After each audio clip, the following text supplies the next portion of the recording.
এই পায়ের এখান থেকে সিরিজ বের করছে, সিরিজের মধ্যে বিষ ছিল, এই বিষটা আপনার জুসের মধ্যে মিশাইছে এবং এই জুসটা আপনাকে খাওয়ানোর চেষ্টা করছে। আরে তুমি এসব কি বলছো? তুমি উল্টাপাল্টা কথা বলে আমাদের স্বামী স্ত্রীর মধ্যে ঝগড়া কেন বাড়াচ্ছ? আমরা তো দুজনকে অনেক ভালোবাসি।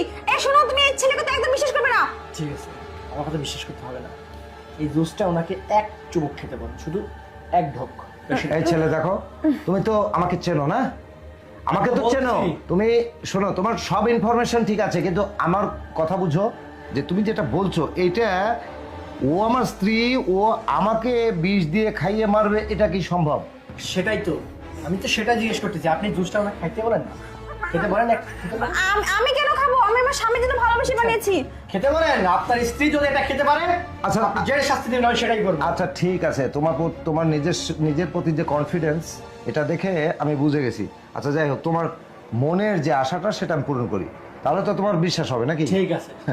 না না, আচ্ছা শোনো প্রিয়া, এক কাজ করো, দেখো তুমি তো আমাকে ওরা বলছে না যে আমার চেহারা দেখে এই কথা বলছে, কিন্তু না, আমি জানি যে তুমি আমাকে দেখেই ভালোবেসে বিয়ে করছো। তুমি এক কাজ করে একটু খাও। আরে আমি কি কেন খাবো? আমি তো তোমার জন্য বানিয়েছি, তাই না? আরে ছেলের কথা অবিশ্বাস করে তুমি আমাকে পরীক্ষা দিতে বলতেছো? ও যেহেতু চ্যালেঞ্জ করছে না, এই কারণে আমাকে প্রমাণ করে দিতে হবে যে এটা কথা না মিথ্যা। বলে খেতে বলেন না। না না, আমি খাবো না। একটু। তোমার জন্য আরে, বানিয়েছি। আরে বিশ্বাস হয়নি। স্যার,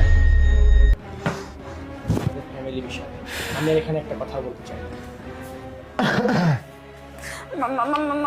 মানে শোনো, আসলে আমার কথাটা তুমি একটু তার মানে আল্লাহ যা করে ভালোর জন্যই করে।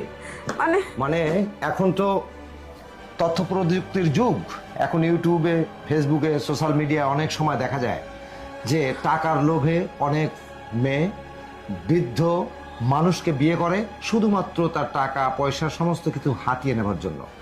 এটা আমার কাছে শুধুমাত্র এই সোশ্যাল মিডিয়ার একটা গল্প ছিল মাত্র, কিন্তু আমি কখনই কোনো সময় বিশ্বাস করিনি যে আমার এই বাস্তব জীবনে এরকম কিছু হতে পারে। আমার স্ত্রী মারা যাওয়ার পরে আমি কখনো বিয়ে করবো না এই চিন্তাই করছিলাম, কিন্তু সবাই আমাকে বুঝিয়ে শুনিয়ে বলেছিল যে আপনি নিজের জীবনটাকে একটু বাঁচানোর চেষ্টা করেন, আপনার জন্য একটা ভালো মেয়ের খোঁজ আছে।